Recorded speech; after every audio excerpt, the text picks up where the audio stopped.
No country should have to protect itself as much as so many African nations have since the end of the Second World War. Burkina Faso is experiencing the kind of aggression a nation at war would expect to face. Captain Ibrahim Traore has been the target of more than 21 assassination attempts. Where is all this aggression coming from? Many fingers are pointing towards the democracy-loving West, as if hypocrisy needed a new name. The endless promotion of war, hate, fear, and aggression in order to create money to facilitate wealth for elites is a failed project. In the desperation of trying to push it through, the extreme right has decided to set fire to the world. Dramatic, but unfortunately true. Their efforts have been met with resistance, finally. People no longer blindly believe their lies. We know the truth because we can see the truth. It unfolds before our eyes every day. Let us follow the torch of freedom carried by the people of Burkina Faso and Gen Z from Kenya, who rose up last year against their own government, and set our own minds free. As always, my special thanks to Esheru. Your insight and perspective, as always, are energizing. This is Two in a Mic. Rise up and be curious.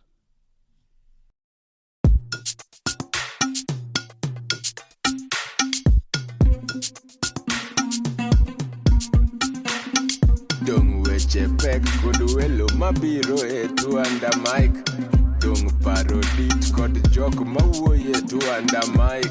Seche tin sud buta wawinji e Two under Mic. Wola wachokre wabed piny biwawinje ero chako moment ndi Two and a Mic podcast makende. Esheru is back with me for another conversation. Esheru, my brother, how's it going? Yeah, very well, Zach. Thank you for having me back once again. Yeah, it's always good. I'll tell you, it's for me, this podcast is your second home. Absolutely. You're always welcome on it. We had a really good plan of what to talk about, but we've put that a little bit to the side because of some of the events and some of the news coming out of Burkina Faso over the last 10 days to 2 weeks. So just in case people are not aware, there's another assassination attempt on Ibrahim Traore. Apparently on this occasion, it was quite extensive.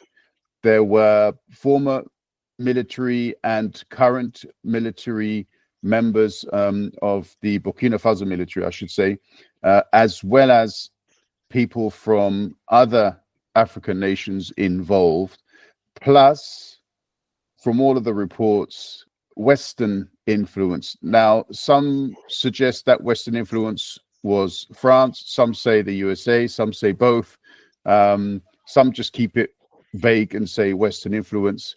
But this is what, number 2021. What do you think about all of this, Esheru? Yeah, I think you're correct in saying I cannot add anything regarding the attempt on African nations. I am aware that the Ivory Coast has been a long time asset of Western security services, but I am aware of the United States. I think his name is General Langley, who claimed that Ibrahim Traore is using Burkina Faso's goal to protect himself personally. And I think what I find fascinating is, first of all, the claims are unfounded. Okay, he provides no evidence. He just makes a claim. Secondly, if it was actually true, what the hell does it have to do with the US? The gold doesn't belong to them; it belongs to Burkina Faso. There was some murmurs that France, Emmanuel Macron, was saying that he didn't feel that it was time to leave that region or to leave Africa because Africa still needed help in developing. So I started to thought to myself, well, you guys have been in Africa since the late 1600s and Africa has not improved. In fact, Africa has gone backwards. What are you going to add now that's going to make them different?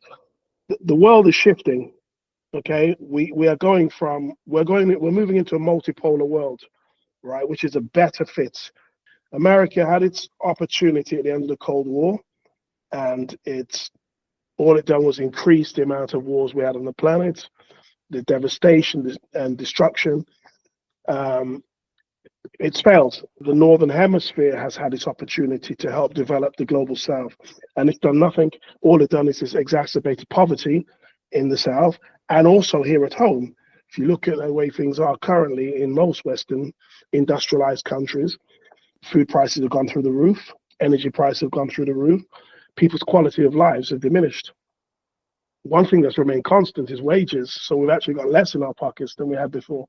So I just see what happening in Burkina Faso is, is it the final throes of a dying man trying to save what little he has left and what little control and power he has left. The West is dying slowly, and the future of the world lies in the Far East and the Global South, in emerging markets. That's it.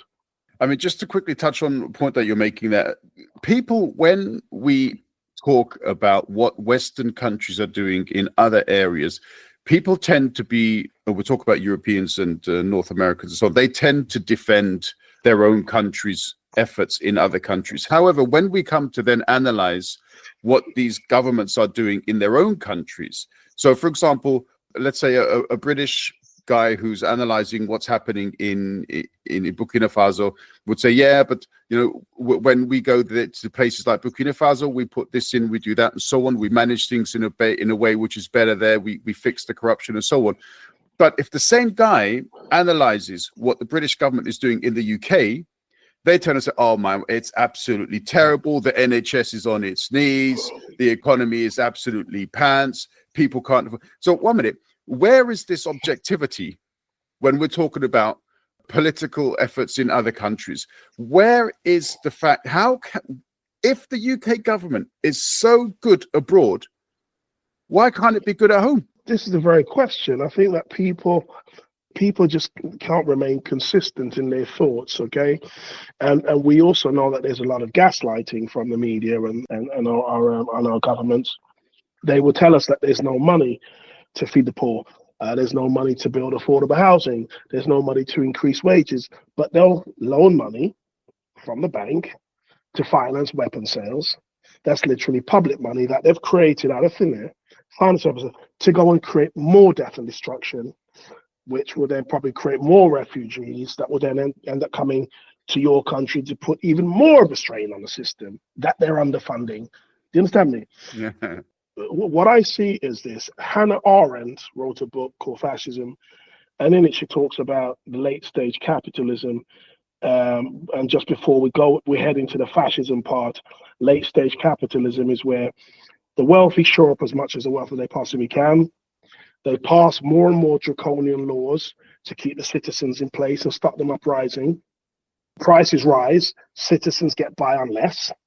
This is the situation that we're living in. It's happened before on several occasions, and this is where we are today. And all I see is, because I believe that the West knows they're on a losing streak, they're going to have to hand over the reins at some point. They're trying their best to hang on to what they possibly can. That's it right about now. Yeah.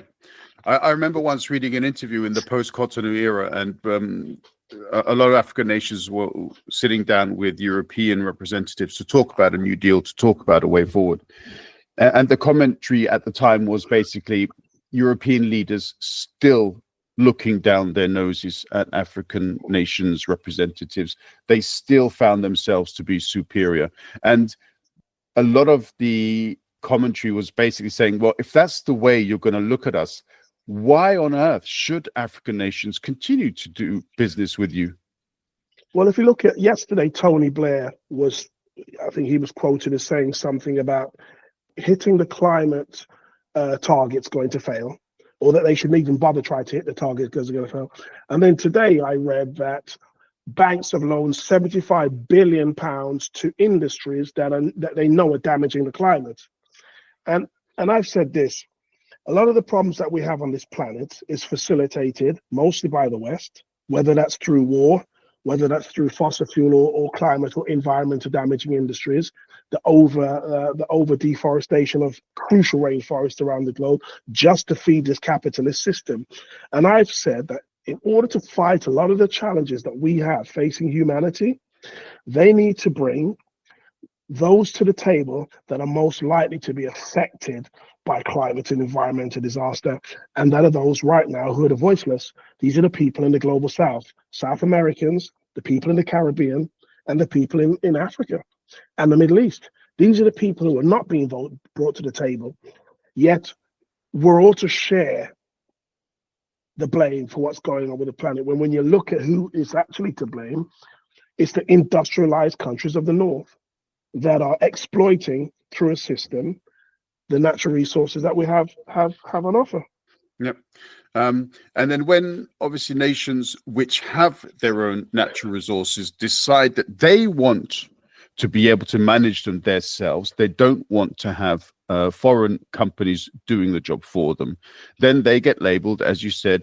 General Langley has turned around and said that they're using their own resources for their own protection, which in itself is a bit weird. I seem to remember one occasion when Obama came to Berlin, and I think the cost of security for Obama's trip was picked up by the German taxpayer, and it ran into the millions.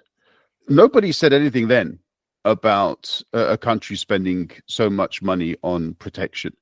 So now they're commenting on Burkina Faso as to why they would use protection as the particular, let's say, vehicle of criticism, has only perhaps become clearer recently when we found out that allegedly Traore has made an agreement with Russia to supply protection, but on top of that also to supply weapons and training to Burkina Faso's military. Exactly, my friend. I think that we're in a position where the US doesn't like the idea that its enemy, I say that in air quotes, has one up on them. I'm not sure if you noticed today, Donald Trump has apparently signed an agreement with Ukraine for God knows how many billions for the rare earth minerals. This is what we know much of the war was about. Despite all the background noise, this is what it was always about, okay? America feels like they've won. And now Putin's probably stepped back and thought, well, I've got an opportunity here to go into Burkina Faso, offer them security. There is a deal for gold on the table that I'm aware of. And of course, America doesn't like that because they don't believe that anybody should get anything apart from them. That's it. But for me, I'm glad if Putin's down there, as long as if he's providing security, and as long as he's not, and of course he's there for himself, let's make no bones about that. But if he's not hindering the progress of the country, then why shouldn't he be there giving them protection? Let's remember, Mali, Niger, and Zambia had that project called the Lupido project, where they wanted to extract, process cobalt, and then manufacture batteries. So one country would extract, one country would process, and they would move to another country to manufacture batteries for electric vehicles. And Joe Biden says, no, they couldn't do it without America being involved, literally putting a stop to it straight away. So here are African nations. They have all the minerals. They don't need anybody. Let's remember that. Africa doesn't need the world needs Africa. Africa can be self-sufficient, right? So here are 3 African countries. They decided, well, let's do something to service the international market. And America steps in and tells them no. That's like me coming to your house, Zach, and telling your wife and your son that they can't eat dinner and they can't watch TV. And you, Zach, you can't take a shower. You know, that's how it is, essentially. You know, you can't take a shower. That's essentially it, right? How ludicrous would that be?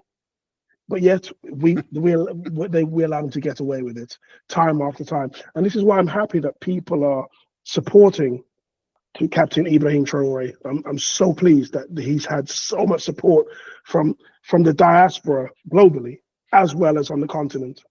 Yeah. In fact, I mean, there have been quite a few opportunities for people to express themselves that I have seen on social media.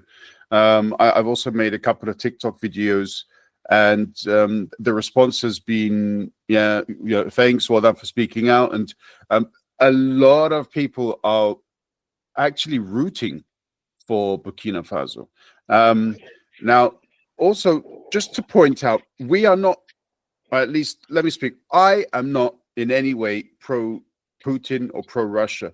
What I am, however, is pro-Burkina Faso, and also pro-Burkina Faso's right to make its own decisions. Absolutely. I'm 100% in agreement with you. I'm not pro-Putin either. I just want to let people know. I don't believe his stance on LGBTQ, for example, in his country. And there are a lot of things about the way that he runs his country is wrong. Same as how we've said about our leaders here. There are many things that they do wrong in this country.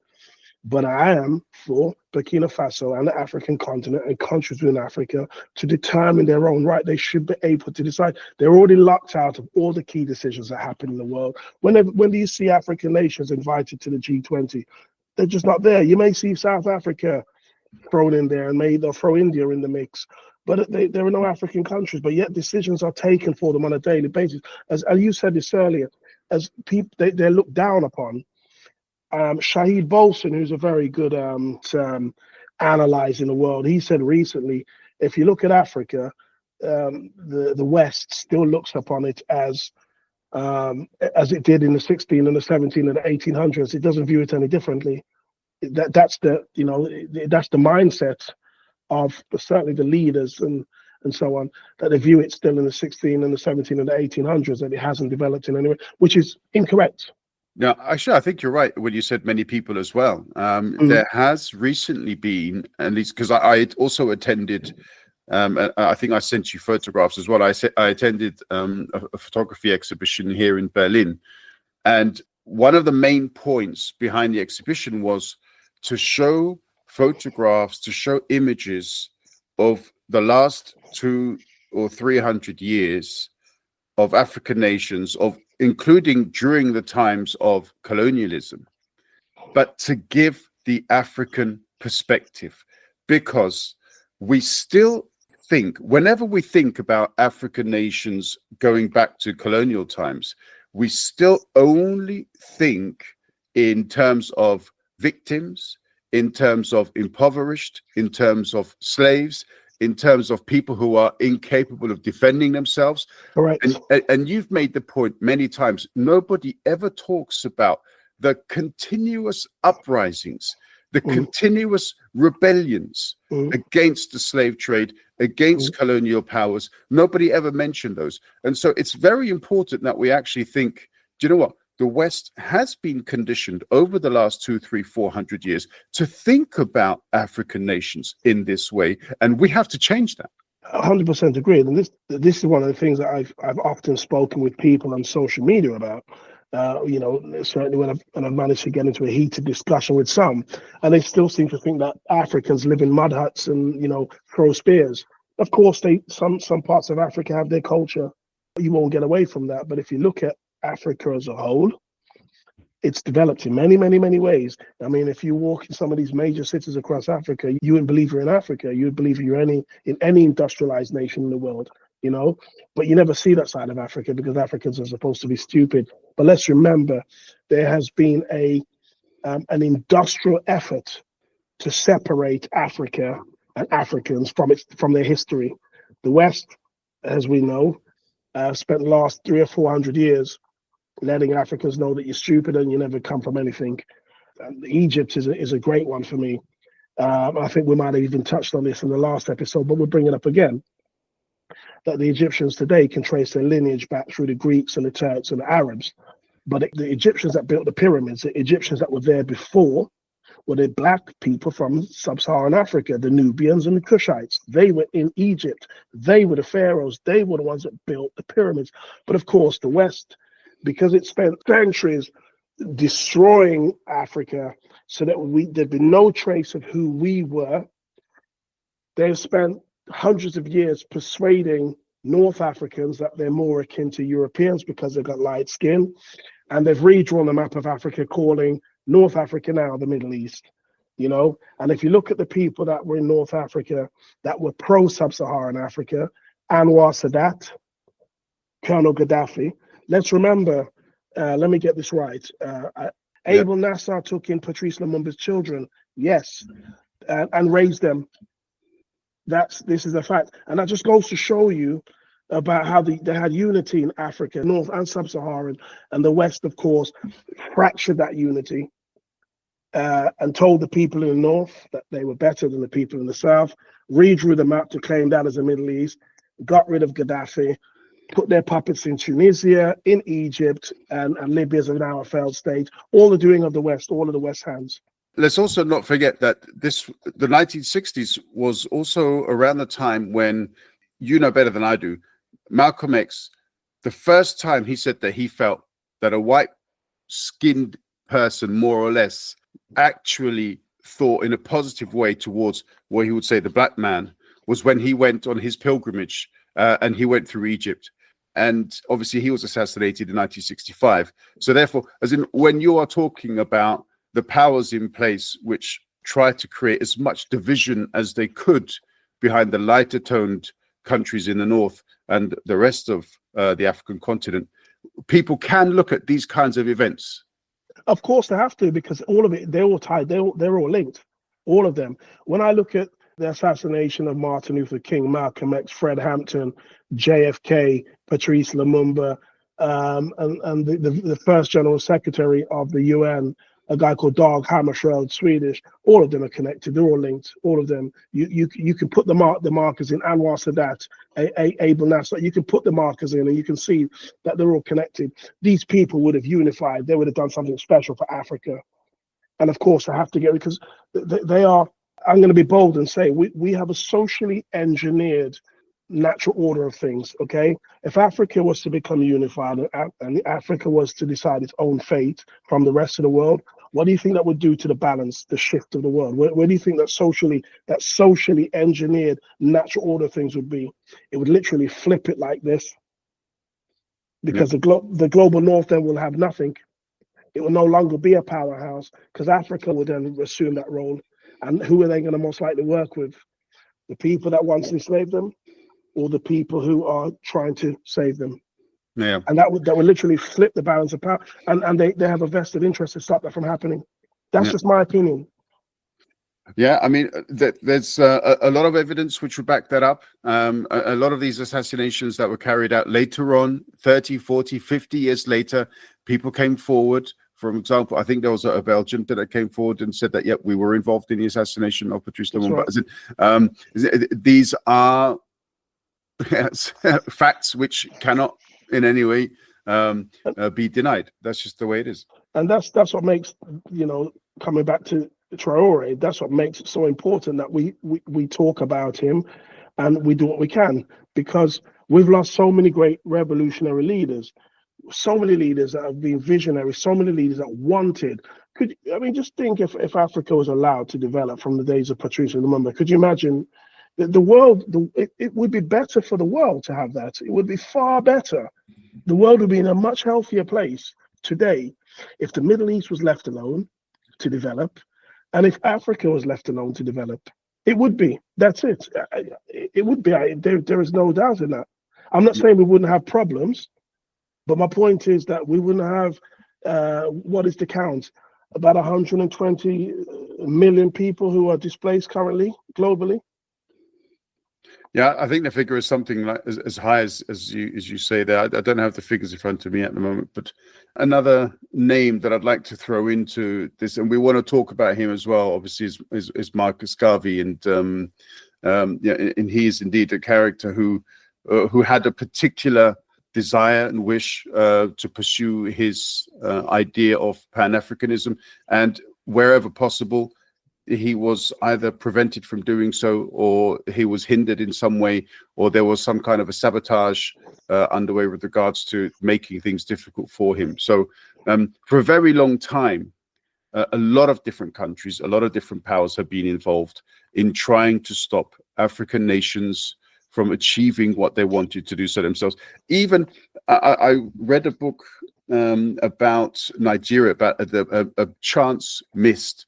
And even there, they mention how the Metropolitan Police in the 1990s had arrested a Nigerian politician just so that he was not able to participate in elections. That's correct. That's correct. That's correct. I even believe that, didn't they stop Nelson Mandela's son also entering a particular country when he was on his way to show support? I believe so. Yeah, this was just last year, I believe, or the year before. Very, very recent. Yeah. This is what they do constantly. Marcus Mosiah Garvey, Jamaican born. He was the creator of the Pan-African flag. As I said, some people call him the godfather of Pan-Africanism, but he believed in the repatriation of Black people back to Africa. This is one of the things that he advocated, because he was saying that we should build our own. That's what he advocated. And he's, to date, he's the only Black person to have ever had a shipping company, and he had his own shipping company called Black Star Liners. The hope was to be able to use the shipping company to move people and their goods back to Africa. I believe that at the height of his, I think it was the United Negro Improvement Association, the UNIA. I believe at the height of its membership, it had something like 20 or 30 million people worldwide.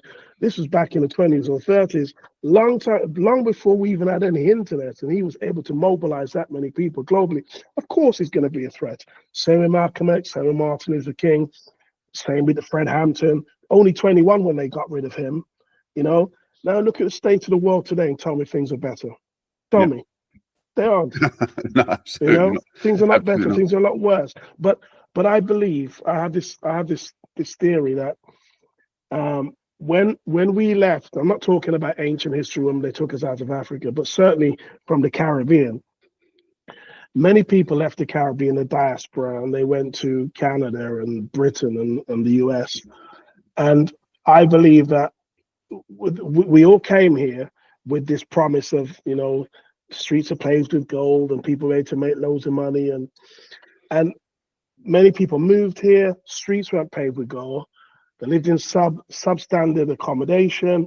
Some of them left their families. Some never saw their families again because they came here and they felt ashamed. Some people even started new families, leaving kids abroad, and they sent for them later. There's a whole new episode or series of podcasts we can discuss around this. But the theory that I have is they brought us here and kept us here so we can service the needs of the wealthy, those descendants of those that once owned our ancestors. So, and then the countries that we left, these are the countries that they now live, buying up the land cheap, building beautiful homes, living nicely off our labor here. So this is slavery 2.0. But it isn't just us, it's people from all over the world. Do you understand me? Yeah, of course. That's a theory I have. So so we're out here servicing them while they're there enjoying themselves in beautiful places all around the globe. Yeah. Interesting. It is interesting. And the unfortunate thing is that so much of this is, as you said before, connected. And it's also connected to why you have poor majority white communities in some areas of the north of England. That's also connected, and this is also why you and I have often said that the problem for those poor majority white communities in the north of England are not the people arriving by boat, are not the people who are fleeing war-torn areas. The reason for that poverty in those communities in the north of England is essentially the corrupt elites, political elites. Well, they don't care about them. There was a documentary that came out on Channel 4, I think last night or the night before, called "Groomed: A National Scandal," and they were talking about white girls being groomed by Pakistani men. So in this country, they're focusing on men that commit 3% of grooming cases. 3%. Okay, they're focusing on that. Instead of focusing on grooming as a whole as a big problem, they're focusing on the men that commit 3% of the crime. Now, the only time they ever talk about white working class is when they want to use white working class against black and brown working class. It's the only time they talk about them. Other than that, they don't care about it. Nobody ever asks why white working class people poor. We already know why black people are treated the way they do, and Muslims. It's because we're Muslim and black, right? That's it. They don't like that. I'm just being honest. I'm not, it's the state of play. But the only time they ever talk about white working class is when they pit them against us. And the question I always have is, why don't they compare the white working class against white middle class? That's where the real measure should be. That's where the real comparison should be. And yesterday, when they're talking about grooming, this is the reason that they always give. The authorities have been saying this for about 10 years. The reason why they never investigated why white working class girls were being groomed by Pakistani men is because they didn't want to come across as racist. And they used this line again yesterday. Now, everybody who's black and brown will shake their head and say, these damn people and their lies. The reason why they didn't investigate is because they don't care about these girls, because they're poor and working class. These are the people that they actually look down upon, okay? But the authorities fail to take care of the girls, so they use we don't want to come across as racist. But when you look deeply into some of these authorities and the police that are involved, a lot of them are actually being charged with cases of racism. They've got so many cases of racism pending against them anyway. They don't care about racism. It's because they fail to help the girls, because they just thought, nobody cares about them. They're only, a derogatory word. You understand me? And that's just how it is. But they're always, and I try to get so many people to understand. Well, certainly white working class people and that, I mean, even that word white working class is so loaded. White working class people are more likely to live next door to you and I in places. Absolutely. If I run out of sugar in the middle of the night and I need sugar or some milk, I can knock my white working class neighbor's door and borrow some sugar and milk. They can come to mine and do the same. If I'm that close to them and say, John, whatever, can I borrow 5? I'm broke. They can come to me because we've known each other for 20 years. There's nobody in the upper classes I can do that to. No. Yet they use the white working class people as this. They've been whipped up into a frenzy because basically, yeah, and they've been told, okay, point your finger in that direction, guys. And it incenses me. Yeah. It incenses me. It really does, because as I said, I have more in common with them. They have more in common with me than these people from the upper echelons of society that don't care about either of us. Yeah. A lot to talk about, a lot to unpack. But the interesting thing, as you said, there's so much that we could talk about in all of these interconnected topics. And but we do. I would really like to come back before we conclude to talking about Burkina Faso, because I find Traore, Captain Traore, to be an inspiration in many ways. I know he came about as leader as part of a coup. I know he's not a democratically elected president. However, he does have the support of very large numbers of people within the country. They can see what he's doing. His government also in the last few weeks announced free education up to university in Burkina Faso. So is it just as an example of the kind of person that he is? Now, my concern is the following.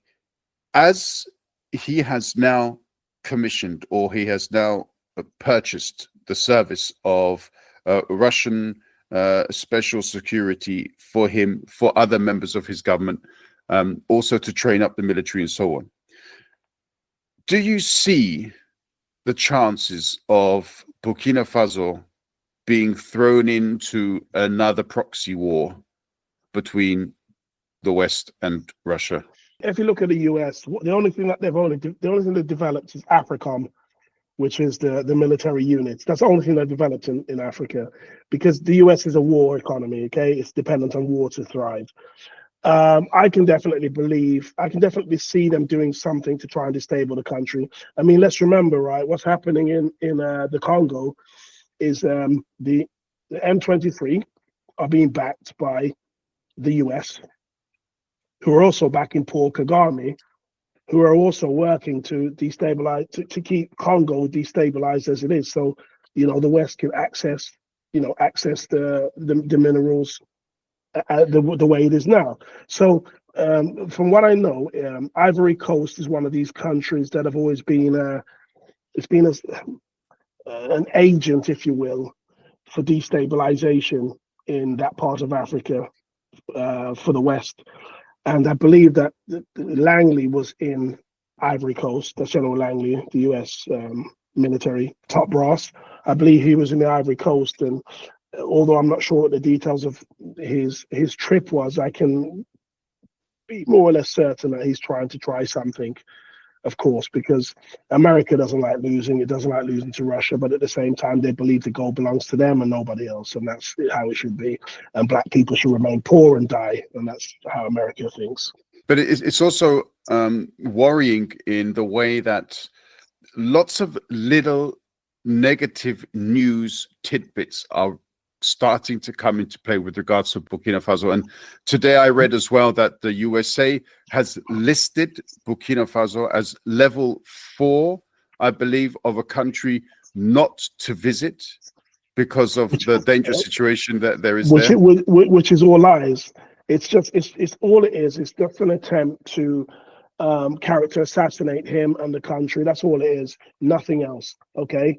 It's all part of an information war to make people view it as a bad place. That's it. This is how they work. This is how they operate. It always is. And again, it is about. But let's also remember, the US wants to control a lot of the rare earth minerals as possible, because the Chinese, I believe, they control something like 80% of the world's rare earth minerals, and the US doesn't feel like it wants to lose out to that, because I think most of the semiconductor chip production happens in the Far East, right? Korea is one of these countries, and I believe China, Taiwan might even be in the mix there. It's just the US up to its old tricks. That's basically what it is. That's what's going on. Yeah. So, I mean, what I would implore anybody to do is don't jump to any kinds of conclusions with regards to what's going on in Burkina Faso. Please be extremely curious. Go out, find out for yourselves. I'm not saying get on a plane and fly out there. I mean, if you want to, of course, and why not? I'm sure it's a fantastic experience. But there are also easier ways to come via information. Don't go via the mainstream media, which is, if that's your only source. I think the mainstream media is a good place to use as a comparison to other news sources. But be careful, the news sources that you look at, there are lots and lots of Western news sources which call themselves African this or African that.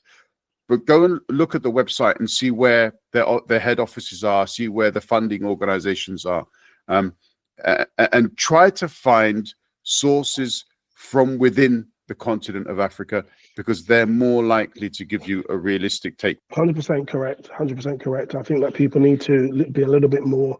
There's a new app that I found called African Diaspora News, as well as Al Jazeera. We know is a very good balance, gives a balanced view. People need to go and search the content for themselves. Don't follow the Western media. The Western media it no longer informs.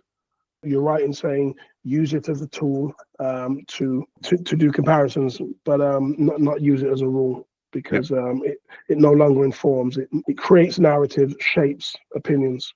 And people have to realize that a lot of the mainstream media is owned by certain kinds of individuals. We know that Rupert Murdoch owns huge news outlets. Jeff Bezos also owns, I think, is it Washington Post or Washington? Yeah. So as in a few smaller ones. Yeah. So as in these are individuals obviously who have vested interest, either economic or political. So we have to be aware of these things. Correct. We're hoping then that peace will remain in Burkina Faso. We hope that a long period of peace, actually in the entire area, will eventually arrive, and we can then see the benefits of peace. I mean, I'm not sure when the last time was that the continent of Africa did not have some kind of war or tragic situation there forced upon it. Well, there's a saying that if you want peace, you have to be prepared for war. It's an unfortunate problem, isn't it? Of course. But I think that when we look at, as I said, America, the US rather, I shouldn't say America, I must keep remembering that the United States of America is a war economy. It is dependent on war to function. So it will always try and stoke flames in places. That's just how it is. Eshri, what can I say? Thank you very much. Always passionate discourse. I really appreciate the insight and the analysis. And yeah, I look forward to the next time when we will get to talk about what we had planned to talk about this time. And Yes, indeed. Thank you for having me, brother.